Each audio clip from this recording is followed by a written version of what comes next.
অসহ্য এই রোদ গরমের মধ্যেই কিন্তু আমরা সকলে চলে এসেছি একেবারে জমিতে।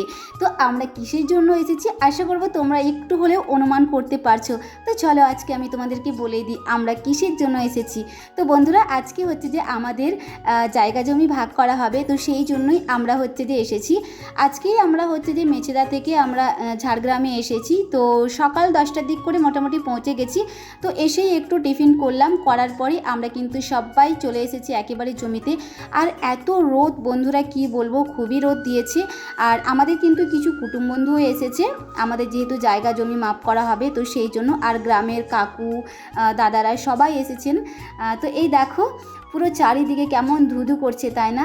যখন ফসল হয় বা যখন ধান চাষ করা হয় কত সুন্দর লাগে চারিদিকটা, মানে এতটা সুন্দর লাগে তখন চারিদিকে মনে হয় সবুজ সবুজ আর সবুজে ভরা, তাই না? এখনও অবশ্যই সবুজই লাগছে, গ্রাম মানেই তো সবুজ আর সবুজ, তাই না?